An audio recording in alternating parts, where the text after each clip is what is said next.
El fallo es una buena noticia para mí porque me declara inocente. No cometí la infracción electoral de violencia política de género, así que por ese lado no me puedo quejar. Pero no es una buena noticia para la libertad de expresión en este país. Más aún, con respecto a la sentencia de primera instancia, la del juez Fernando Muñoz, este fallo queda debiendo mucho. Absolutamente, y eso fue lo primero que alegamos. Alegamos que el tribunal no tenía competencia para conocer un asunto que no tiene nada que ver con procesos electorales. Pero ahí, en cambio, el juez Muñoz sí coincide con el resto de los jueces diciendo que ellos sí son competentes para juzgar cualquier cosa si no tenga nada que ver con procesos electorales, porque lo que está sucediendo ahí es que se han reservado un espacio de poder y no lo quieren aflojar. Verónica Abad versus Daniel Noboa. Gabriela Sommerfeld contra Verónica Abad. Verónica Abad contra Gabriela Sommerfeld. Diana Jacome contra Verónica Abad. Verónica Abad contra Diana Jacome. Una concejal de Guayaquil contra el alcalde de Guayaquil. La última, Zaida Rovira, ministra de Inclusión Económica, sí, de Inclusión Económica y Social, contra la activista de derechos humanos, abogada de la capital, reconocida feminista, además, Lolo Miño, por un intercambio de tweets. O sea, hemos llegado a extremos caricaturescos. Ninguno de estos casos, ninguno en absoluto tiene que ver con las elecciones. Esto es Politizados. Una tertulia de Diario Expreso sobre actualidad y política. Yo soy Martín Payares. Yo soy Roberto Aguilar y arrancamos ahora. El Tribunal de lo Contencioso Electoral ha fallado a favor de este humilde servidor en el caso que por violencia política de género abrió en mi contra la señora Diana Tamain. Ustedes saben, Diana Tamain, la hermana del cónsul del Ecuador en el condado de Queens, que debe ser la más rentable de cuantas sedes diplomáticas tiene la República dispersas por el mundo, digo yo, no, por lo menos yo me puedo imaginar que es el consulado en el que más cuyes regalan al cónsul los vecinos de la zona, ¿no? Debe ser como tener una notaría en Pesillo o en Atuntaqui, algo así. Bueno, Diana Atamain decía, hermana del cónsul de Queens y presidenta del Consejo Nacional Electoral. Ha resuelto por unanimidad el Pleno del Tribunal de lo Contencioso Electoral que no cometí violencia política de género contra esta mediocre funcionaria, eh, tan entregada a la voluntad de los poderes de turno, no tan ruin que no ha movido un dedo, por ejemplo, para impedir la participación de delincuentes sentenciados en los procesos electorales, delincuentes sentenciados expresamente privados de sus derechos de participación política por el tribunal de jueces que los sentenciaron. Derechos de participación política, por ejemplo, el de involucrarse en los procesos electorales. No ha movido un dedo esta señora. Así es que he sido declarado, no se dice declarado inocente, sino se ha ratificado mi inocencia. Y debo decir que llevaba meses esperando este momento. La denuncia es de noviembre del año pasado, el artículo creo que se publicó en julio del año 23. La sentencia de primera instancia en la que el juez Fernando Muñoz ratificó mi inocencia, me parece que es de junio. Eh, sí, ha pasado más de un año y yo, la verdad, estaba esperando este momento. Alguna esperanza abrigaba, ¿no es cierto? En lo que tiene relación con este podcast, me planteaba dos posibilidades ante la eventualidad que se acaba de confirmar de que me declararan inocente. La primera era no hacer absolutamente nada, dejarlo pasar, no decir nada. Estuve a punto de no decir nada. La segunda posibilidad era darme un poco de lija describiendo las miserias de mis antagonistas, ¿no? Yo confieso que fantaseaba con esto último. Pobre Martín, que por cierto está saliendo adelante de sus dolencias, está convaleciendo bastante bien. Pobre Martín habría tenido que aguantarme. Quizás algún día escriba una crónica extensa para la memoria sobre esto que digo, las miserias de mis antagonistas. Yo, por ejemplo, fantaseaba con contar la simpleza de los argumentos de doña Diana Atamaín, que adjuntó una montaña de certificados que pidió a sus subordinados, ¿no? Los presidentes de los consejos electorales de cada provincia, para que certifiquen que el señor Rafael Correa no había participado en las elecciones, como decía yo en el artículo. Y con esto, con 24 certificados, pretendía probar la falsedad de aquello que le consta a todo el mundo, que el señor Rafael Correa no solo participó en las elecciones, estaba en todas las vallas, eh, aparecía todos los días haciendo propaganda por sus candidatos, eligió a sus candidatos, bueno, con 24 certificados. Quería demostrar lo contrario la señora Tamaín. Es una historia bonita de contar y que permite hacerse una idea sobre lo que la señora Tamaín tiene en la cabeza, o más bien sobre lo que no tiene en la cabeza. Bueno, fantaseaba también con desempolvar los videos de la audiencia aquella ante el juez Fernando Muñoz, en la que el abogado de doña Diana Tamaín, Arturo Cabrera, que por cierto había sido presidente del TCE, así que llegó canchereando y saludando de abrazo hasta al último de los amanuenses. Este doctor Cabrera demostraba su absoluta incompetencia, su completa falta de familiaridad con el lenguaje escrito. Sí, sí, tal cual, con el lenguaje escrito. Él quiso leer, sacó mi artículo, el artículo por el cual se me acusaba del delito de violencia política de género, y lo leyó con una dificultad monstruosa, con una profusión de errores, eh, descuajeringando el sentido de las oraciones a fuerza de básicamente cambiar de lugar los signos de puntuación. El señor no sabe para qué carajo sirve un signo de puntuación. Y por supuesto, entendía todo al revés. Donde el artículo, por ejemplo, y esto era fundamental en la argumentación, donde el artículo explicaba muy claramente que las críticas que dirijo contra Diana Tamain son extensibles a los demás miembros del comité, del Consejo Nacional Electoral, hombres y mujeres. El pobre hombre que debió entender, después de eliminar un punto seguido y colocar una coma donde no había ninguna, exactamente lo contrario, entendió exactamente lo contrario, que no estaba haciendo extensible mis críticas al resto de miembros del Consejo Nacional Electoral, sino que las estaba individualizando, esa es la palabra que usó, en Diana Tamain, que la convertía en objeto exclusivo de esas críticas. Era, para mí, sigue siendo difícil de determinar si estas deficiencias del doctor Cabrera provienen de su profunda mala fe o de su profunda burricia. Me han dicho quienes lo conocen que ambas cosas son perfectamente verosímiles.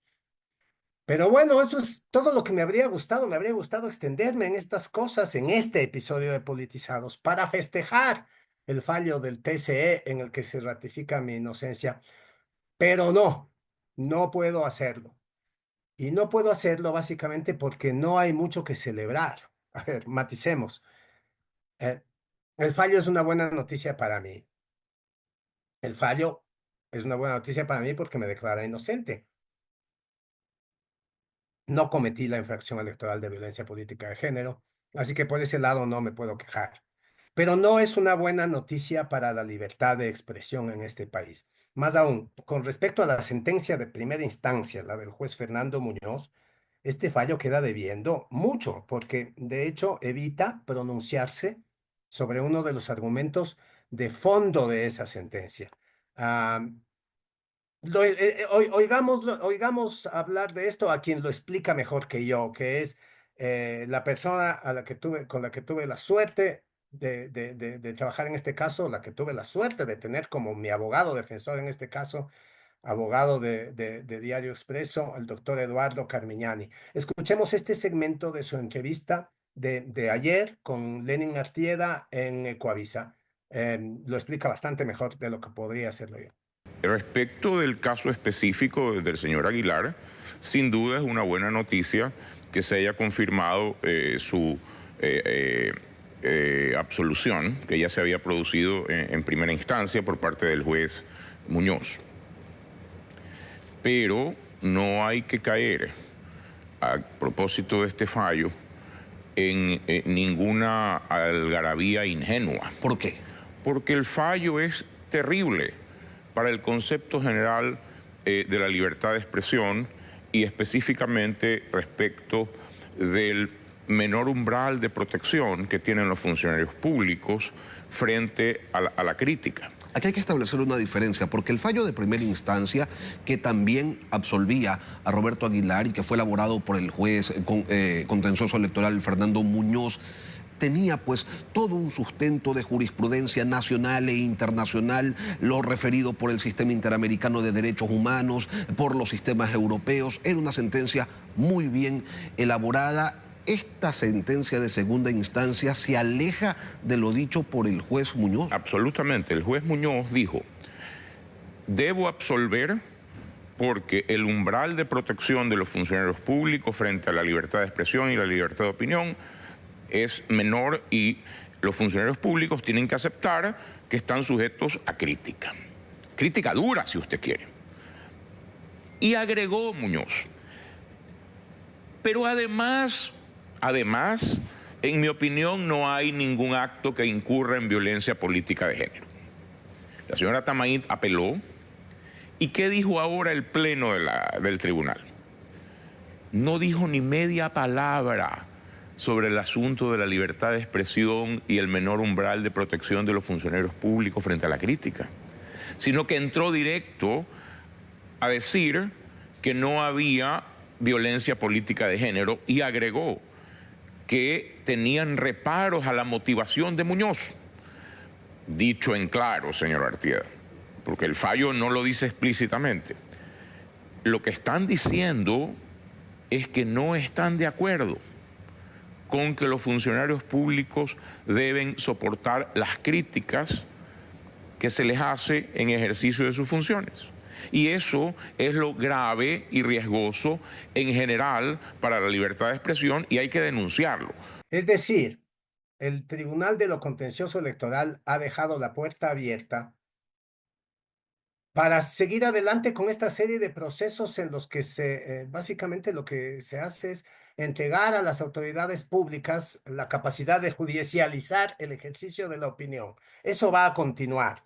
La sentencia del TCE se encarga de eso. Esto es gravísimo porque esta idea se opone abiertamente a todos los estándares, a todos los estándares internacionales en materia de derechos humanos, en particular a los estándares del sistema interamericano al que pertenece el Ecuador.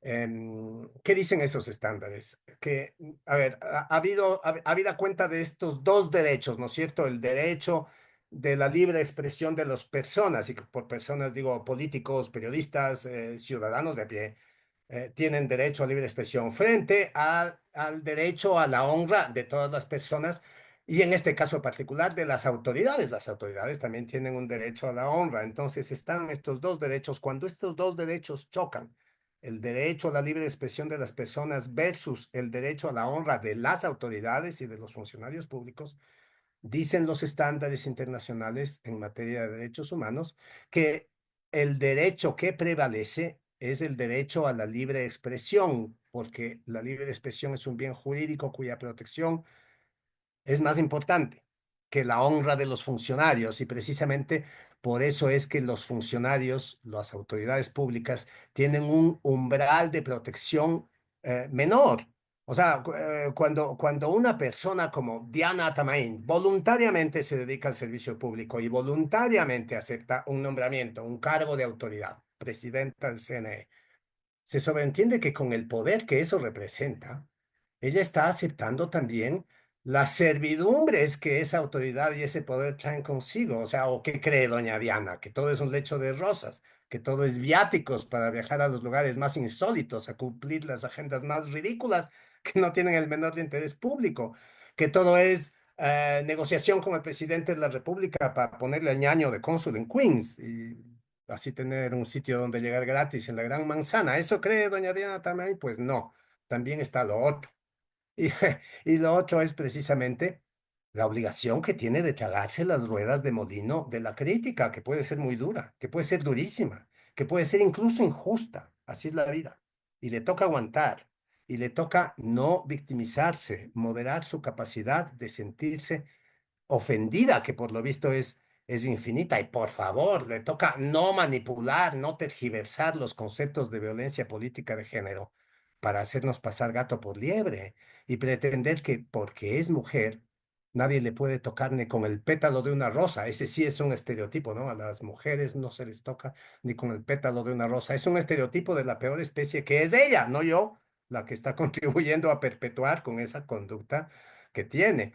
Eso de pensar que porque es mujer no le puedo decir que es una miseria de funcionaria. Vaya, vaya pues, entonces no le puedo decir nada. Bueno, pues esa es la puerta que ha quedado abierta con esta sentencia del Tribunal de lo Contencioso Electoral. Esa es la puerta, la posibilidad de que las autoridades, de que los funcionarios públicos, en este caso funcionarias mujeres, continúen valiéndose de esa prerrogativa y judicializando la opinión. Al juez Fernando Muñoz esto le parecía muy mal, al Pleno del Tribunal de lo Contencioso Electoral, por lo visto, le parece muy bien, o por lo menos le conviene, ¿no? Porque así conserva para sí mismo este tribunal el papel de árbitro que se le ha atribuido en estas cuestiones que nada tienen que ver con los procesos electorales. Y no más hace falta ver la cantidad de procesos sobre violencia política de género que en los últimos tiempos se han acumulado en los escritorios de los jueces del Tribunal de lo Contencioso Electoral. Y voy a hacer una pausa aquí para seguir hablando de ese tema del que ya hemos hablado antes en este podcast, pero creo que es necesario insistir y subrayar algunas ideas a propósito de este tema. Vamos a una pausa. Es hora de abrir los ojos con Expreso. Plan digital anual.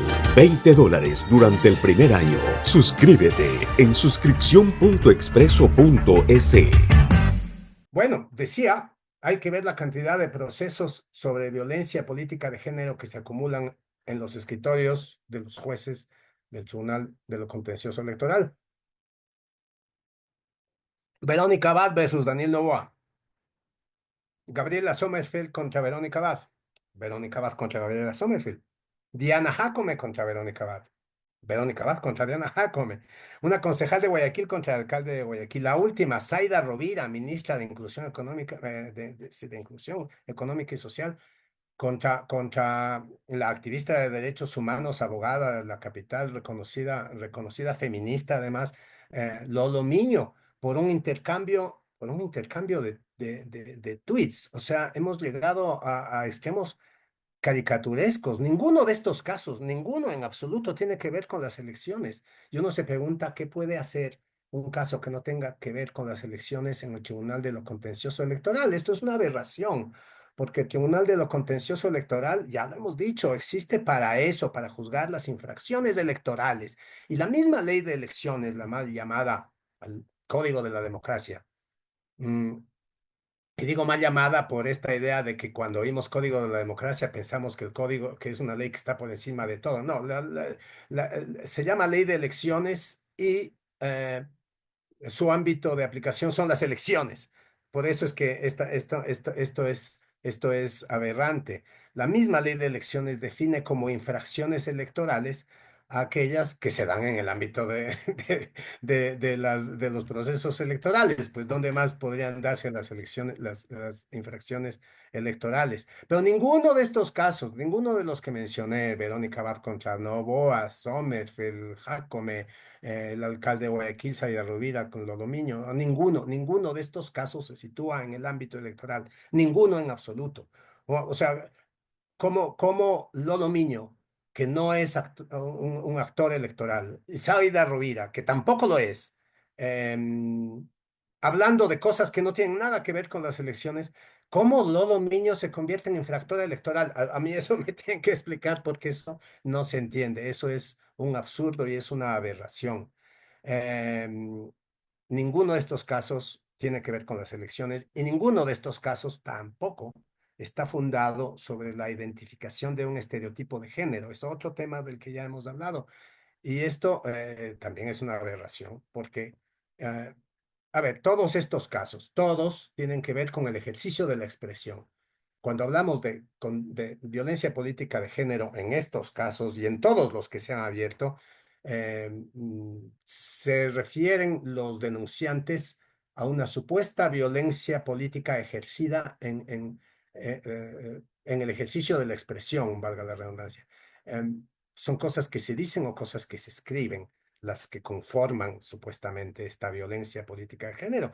Pero la ley de elecciones es muy clara en determinar que en el ejercicio de la expresión para identificar un caso de violencia política de género hay que encontrar un componente fundamental de esa expresión, que es el estereotipo de género. De esto ya hemos hablado muchísimo. Estereotipo de género es un prejuicio, o sea, los estereotipos de género son prejuicios aplicados, en este caso a las mujeres, en virtud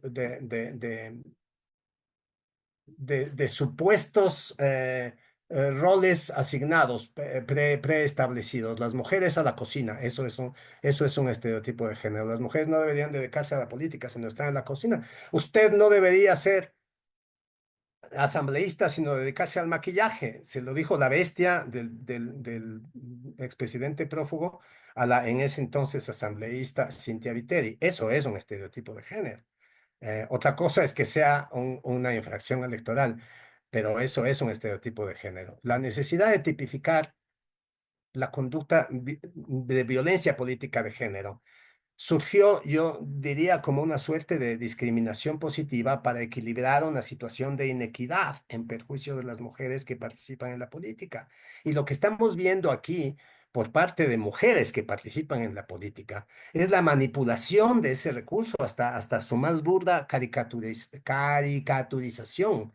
Es decir, pésimas autoridades como Diana Tamain se refugian tras su condición de mujeres para esquivar sus responsabilidades, para no tener que rendir cuentas de sus actos y para dinamitar el debate público. ¿A quién perjudica esto? Bueno, ya lo dijimos, a la libertad de expresión, pero también a la causa de igualdad de las mujeres en la política, pues, o sea, no se me puede ocurrir ninguna conducta más perniciosa para la causa del feminismo que esta de estas pésimas funcionarias. A ello, al feminismo es a quien más perjudica esta causa. ¿Y a quién beneficia? Pues al TCE, al Tribunal de lo Contencioso Electoral, que se garantiza un nicho de poder nada desdeñable, y escuchemos otra vez al doctor Eduardo Carmignani hablar al respecto. Lo que está pasando en el Tribunal Contencioso Electoral es que se ha creado un nicho que los jueces quieren reservarse, un nicho de poder que quieren reservarse para poder sancionar la opinión. Usted ve que se multiplican a cada rato los casos de supuesta violencia política de género que se llevan a ese tribunal, que no tienen nada que ver con procesos electorales. El Tribunal Contencioso Electoral tiene facultad para juzgar infracciones electorales. ¿Qué hace un periodista metido allí? ¿Qué tiene que ver la crítica en una columna de opinión o en una red social a un funcionario público con procesos electorales? Esa es una majadería que hay que detener. ¿Cómo se explica que el tribunal que se creó para resolver temas electorales termine juzgando a un periodista? ¿Qué sentido tiene esto? ¿Se debió inadmitir en estricto derecho la denuncia desde un inicio? Absolutamente, y eso fue lo primero que alegamos. Alegamos que el tribunal no tenía competencia para conocer un asunto que no tiene nada que ver con procesos electorales. Pero ahí, en cambio, el juez Muñoz sí coincide con el resto de los jueces, diciendo que ellos sí son competentes para juzgar cualquier cosa si no tenga nada que ver con procesos electorales, porque lo que está sucediendo ahí es que se han reservado un espacio de poder y no lo quieren aflojar. Así que eso, festejo el fallo a mi favor, celebro el haberme quitado de encima a la señora Diana Tamain, por fin, pero lamento el conjunto de la sentencia que no augura nada bueno ni para mi oficio de periodista en particular, ni para el ejercicio de la libre opinión de la ciudadanía en general. Esta sentencia implica un riesgo para la libertad de expresión y sería bueno que los jueces del TCE aclararan si están a favor o en contra de la jurisprudencia interamericana, porque parece que están en contra en esta materia. Y si lo están, habría que destituirlos a todos, pues. O sea, ¿cómo pueden estar ahí estando en contra de la jurisprudencia interamericana? Lo dijo Eduardo Carmignani en esa misma entrevista, en otro segmento que no hemos citado. Eso podría ser causal de juicio político y habría, o sea, si es que se están manifestando y están fallando en contra de de la jurisprudencia interamericana, hay que echarles a todos, hay que llevarles a juicio político y echarles a todos. ¿Cuál es el riesgo de esta sentencia? Eduardo Carmignani hablaba de SLAPP, SLAPP, unas siglas en inglés que traducidas al español significan litigio estratégico contra la participación pública.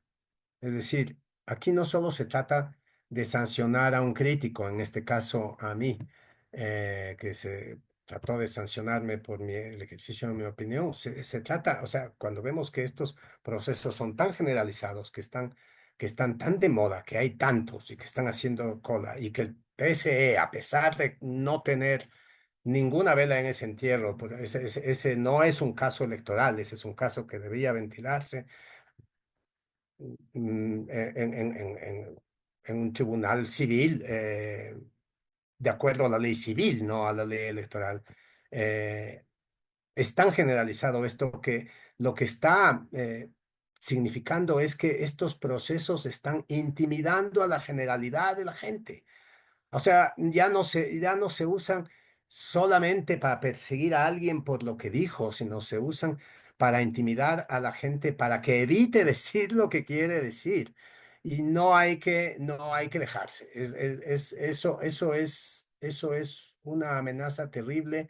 Eso es un argumento de autocensura. Yo creo que eso ya está pasando, que eso ya está ocurriendo. Me figuro que entre los actores políticos y entre los periodistas también ya hay autocensura en estos casos. Hay cosas que no se pueden decir, porque me va a caer una, una, una denuncia por violencia política de género. Si le digo a Diana Tamaín que es una miseria de funcionaria, porque lo es, a lo mejor me denuncia. Em, eh, y ese es un gran problema. Pensémoslo bien. De todo ese inmenso aparato de represión del pensamiento, de persecución de la opinión que montó el correísmo en sus mejores épocas o en sus peores épocas, según se vea, con la columna vertebral de esa ley de comunicación que fue la más restrictiva de América Latina. Ni Venezuela tenía una ley de comunicación tan restrictiva. El último reducto que está quedando de todo eso es el Tribunal de lo Contencioso Electoral.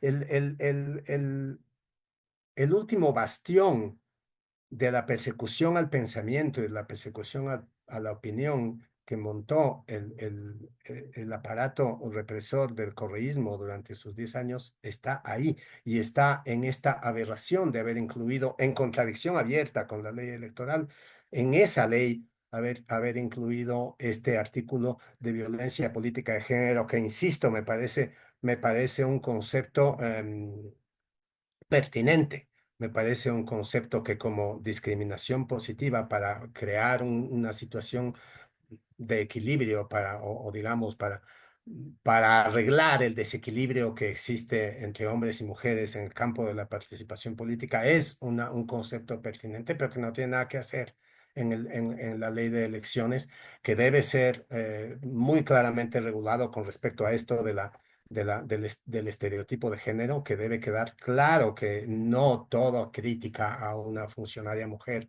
a una autoridad mujer, es un caso de violencia política de género y que sobre todo debe salir de la ley de elecciones, pero ya, con urgencia. Es hora de abrir los ojos con Expreso. Plan digital anual.